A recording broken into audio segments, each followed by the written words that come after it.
দলিল থাকা সত্ত্বেও 2025 সালের মধ্যে যে 5 ধরনের জমির দখল ছাড়তে হবে। ভূমি মন্ত্রণালয় 2025 সালের মধ্যে 5 ধরনের জমির দখল ছাড়ার নির্দেশ দিয়েছে।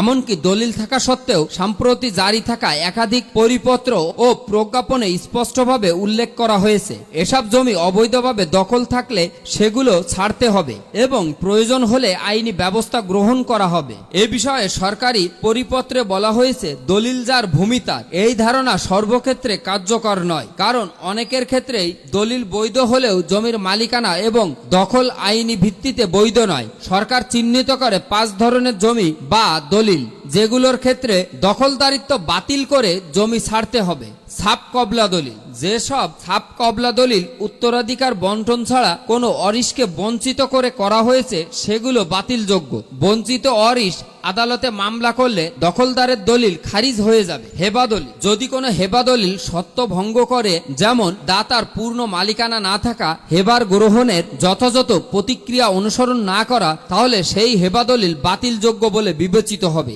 জাল দলিল, ডিজিটাল ভূমি ব্যবস্থাপনার আওতায় এখন জালিয়াতি করে দলিল শনাক্তকরণ সহজ হচ্ছে।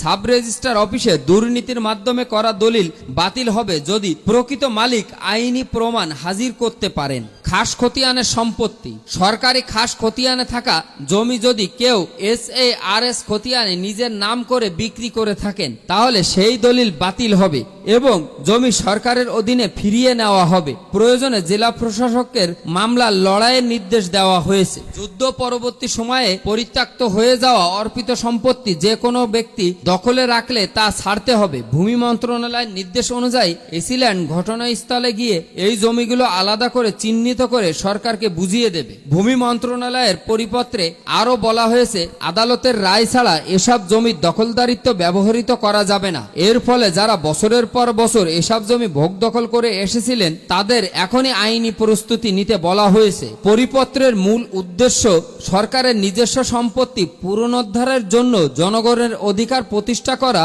সরকারি সূত্র বলছে, এসব পদক্ষেপের ফলে একদিকে যেমন সাধারণ মানুষ তাদের ন্যায্য সম্পত্তি ফিরে পাবে, অন্যদিকে সরকারের রাজস্ব আয়ও বাড়বে।